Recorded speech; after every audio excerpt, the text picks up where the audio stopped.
ବେହେରା ଆପଣଙ୍କୁ ସ୍ୱାଗତ କରୁଛି ମୋର ଆଉ ଏକ ଭିଡ଼ିଓକୁ। ବନ୍ଧୁମାନେ, ଆଉ କେତୋଟି ଦିନ ବିତିଗଲେ ନିର୍ବାଚନ ଆସୁଛି। ଯେଉଁ ନିର୍ବାଚନ ଏକ ପ୍ରମୁଖ ଭୂମିକା ଗ୍ରହଣ କରିବ ଲୋକମାନଙ୍କର ସେବା କରିବା, ଲୋକମାନଙ୍କୁ ସେବା ଯୋଗାଇବାର ମନୋବୃତ୍ତି ଆଣୁଥିବା ନେତାମାନଙ୍କୁ ଚୟନ କରିବାର। ତ ଏଇ ଯେଉଁ ସମୟଟି ଆମ ପାଇଁ ବହୁତ ବଡ଼ ମୂଲ୍ୟବାନ। ଆମର ନିଜର ମୂଲ୍ୟାଙ୍କନ କରିବାର ସମୟ ଆମକୁ ହିଁ ବାଛିବାକୁ ପଡ଼ିବ। ଆମର ଯେଉଁ ଭାବନା, ଆମେ ଯେଉଁ କର୍ମରେ ବଞ୍ଚିଛେ, ସେ କର୍ମ ପାଇଁ କେଉଁ ବ୍ୟକ୍ତି ଉପଯୋଗୀ, କେଉଁ ବ୍ୟକ୍ତିଟି ଆମ ପାଇଁ ହିତୋପଯୋଗୀ, ଆମେ ତାକୁ ହିଁ ନିର୍ଦ୍ଧାରିତ କରିବା ପାଇଁ ଆମକୁ ସମୟ ମିଳିଛି। ମୋର ଆଶା, ଅନେକ ବର୍ଷର ଶାସନ କୁଶାସିତ ଭଳି ଗତି କରୁଥିଲା ବେଳେ ଏଥର ଯେଉଁ ଶାସନ ଆସିବ, ସେ ଶାସନଟି ଯେଉଁଭଳି ଭାବେ ଆମମାନଙ୍କର କର୍ମକ୍ଷେତ୍ରରେ ଏକ ସୁପରିଚାଳିତ ଭାବେ ଗତି କରିବ, ସେଥିପ୍ରତି ଧ୍ୟାନ ଦେବା। ଆମର ପିଲା ଦାଦନ ନ ଯିବା, ଆମେ କର୍ମ ନିଯୁକ୍ତି ପାଇବା, ଆମ ଭିତରେ ଏକତା ରହିବା, ପରସ୍ପର ଭାଇଚାରା ସମ୍ପୃକ୍ତି ରହିବା, ଏଭଳି ଅନେକ ପ୍ରକାର ଭାବନା ଆମ ଭିତରେ ଆଣିବା ଦରକାର। ଯେଉଁଥିରେ ପାଠ ପଢ଼ି ପିଲାଟି ଚାକିରି କରିବା ନିଶ୍ଚିତ ବୋଲି ସେ ଭାବି ପାଠ ପଢ଼ିବ। ପିଲାଟି ଜନ୍ମ ହେଇଛି, ସେ ତା'ର ରୋଜଗାର ନିଜ ମାଟିରେ, ନିଜ ଅଞ୍ଚଳରେ କରିପାରିବ ବୋଲି ସେ ଚିନ୍ତା କରିପାରିବ। ଏବଂ କୌଣସି ଏକ ଦୁଃଖଦ ସମୟରେ ହାତ ପତେଇବାକୁ କାହା ପାଖକୁ ଯିବାକୁ ନ ପଡ଼ିବ, ସେହି ଜାଗାରେ ଭାଇଚାରାର ସହମତି ମିଳିପାରୁଥିବ। ଦିନ ସମୟ ଥିଲା, ଆମେ ପରାଧୀନ ଥିଲେ। ପରାଧୀନରେ ଆମେ ବହୁତ କିଛି ଶାସନ ଭିତରେ ଆମକୁ ଶୋଷଣ କରାଯାଇଛି, ଆମକୁ କାମ କରିକି ମଜୁରୀ ଦିଆ ନଯାଇଛି ଏବଂ ବହୁତ କଷ୍ଟରେ ଆମେ ବଞ୍ଚିକି ଆମେ ଆମ ଯେଉଁ ଇଂରେଜ ସରକାରକୁ ଆମେ ବାହାର କରିଛେ, ଯେଉଁ ଆମେ ଇତିହାସ ଜାଣିଛେ।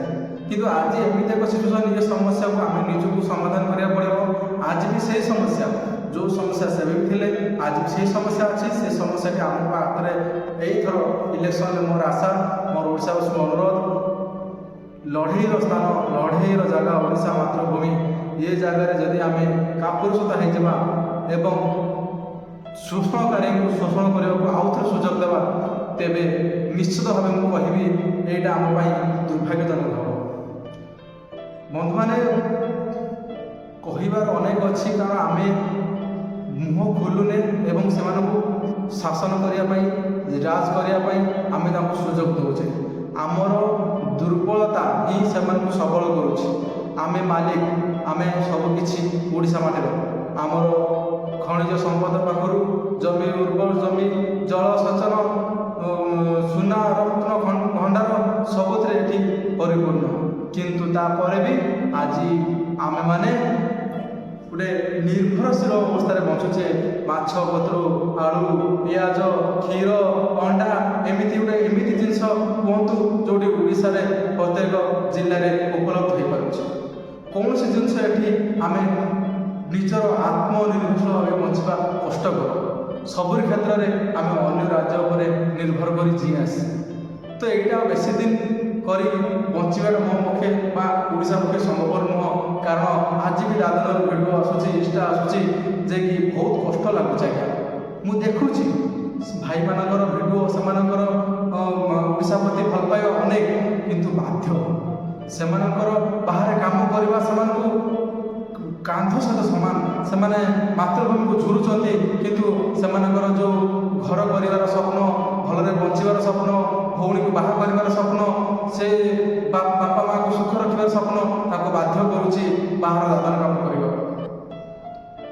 ଏଇ ଦାଦନ ଶବ୍ଦଟି ଆମେ ସିନା କହୁଛେ ଓଡ଼ିଶାର ଉନ୍ନତି ହେଉଛି, ଭିନ୍ନ କହୁଛି, ପାଣ୍ଡୁ କହୁଛି, ନାଇଁ ଆମ ଓଡ଼ିଶାରେ ବହୁତ ସୁଖ ଆମେ ଭରି ଦେଉଛୁ, କିନ୍ତୁ ପ୍ରକୃତ ଅର୍ଥ ଆପଣ ବୁଝନ୍ତୁ, ଯେଉଁ ଲୋକଟି, ଯେଉଁ ଘରେ ଉନ୍ନତି ହେଉଛି, ଯେତେକି ଉନ୍ନତି ହେଇଛି, ସେ ଉନ୍ନତି କେବଳ ଘରୁ ଦାଦନ ଯାଇଥିବା ଲୋକମାନେ ନିଜ ଝାଳର ପରିଶ୍ରମରେ ସେମାନେ ଦାଦନ ପରିଶ୍ରମ କରି ଖଟି ଖଟି ଅନ୍ୟ ଲୋକ ମାଲିକର ଭାତ ପ୍ରହାରରେ କାମ ଗାଳି ଗୁଲ ଶୁଣି ଇନକମ୍ କରି ସେ ଓଡ଼ିଶାର କିଛିଟା ଉନ୍ନତି କରିଛନ୍ତି। ତ ସେଇଟାକୁ ଆପଣ ଧ୍ୟାନ ରଖନ୍ତୁ କି ଯେଉଁ ଏଇ ନିର୍ବାଚନ ଆସୁଛି, ଏଇ ନିର୍ବାଚନ ଓଡ଼ିଶା ସରକାରକୁ ଉଚିତ ଜବାବ ଦେବା, ଯେ କି ଏଇ ଆସନ ତମେ ଖାଲି କର, ଆମର ତମ ଭଳି ଆସନ ଦରକାର ନାହିଁ। 24 ବର୍ଷର ଶାସନ ଆପଣ ସମ୍ଭାଳି ପାରିଲେନି, ଓଡ଼ିଶାର ଉନ୍ନତିରେ ଆପଣଙ୍କର ସାଥ ରହିପାରିଲାନି, ଆପଣଙ୍କର କେବଳ ନଜର କରିବା ଚିନ୍ତାଧାରା, ଆପଣଙ୍କର ଶାସନ, ଆପଣଙ୍କର ପୁଲିସ, ଆପଣଙ୍କର ଡାକ୍ତର, ଆପଣଙ୍କର ଯେଉଁ ପଲିଟିକ୍ସ, ସେସବୁ ଆପଣଙ୍କର ବଡ଼ ବଡ଼ ଲୋକଙ୍କ ପାଇଁ, ଗରିବ ଲୋକଙ୍କ ପାଇଁ କିଛି ନୁହଁ। ତେଣୁକରି ମୋର 80% ଚାଷୀ ଲୋକ ଯେଉଁମାନେ ଏକ ଦିନ ମଜୁରିଆ ଭାବେ କାମ କରି ନିଜର ପେଟ ଗୁଜୁରାଣ ମେଣ୍ଟାନ୍ତି, ସେମାନଙ୍କର ଅନୁରୋଧ ଏଥର ସମସ୍ତେ ମିଳିମିଶି ଏକ ନୂଆ ସରକାର ଗଢ଼ିବା। ନାହିଁ ଏଥର ବିଜେଡ଼ି, ନାହିଁ ବିଜେପି, ନାହିଁ କଂଗ୍ରେସ, ଏଥର ଗୋଟେ ନୂତନ ସରକାର ଗଢ଼ିବା। ନବନିର୍ମାଣ କୃଷକ ସଂଗଠନର ସରକାର, ଯେଉଁ ସରକାର କେବଳ ଚାଷୀମାନଙ୍କର ହିତରେ, ଚାଷୀମାନଙ୍କର, ଗରିବମାନଙ୍କର, ଶିକ୍ଷାର୍ଥୀ ଏବଂ ଦାଦନ ଯାଉଥିବା ଲୋକ କେମିତି ଦାଦନ ଯାଇ ଘରେ ରହିକି ନିଜସ୍ୱ ସ୍ୱରୋଜଗାର ଇନକମ୍ କରିପାରିବେ ସେଥିପ୍ରତି ଧ୍ୟାନ ଦିଆଯିବ। ଏବଂ ମୋର ଆଶା, ଜୟ ଯବାନ ଭଳି ଜୟ କିଷାନ ନାରା ଓଡ଼ିଶାର ପ୍ରତିଟି ଘରେ ଗୁଞ୍ଜରିତ ହେଉ। ଏତିକି କହି ମୁଁ ଆପଣଙ୍କୁ ଅନୁରୋଧ କରୁଛି ଏଥର ଗଢ଼ିବା ଚାଷୀ ସରକାର।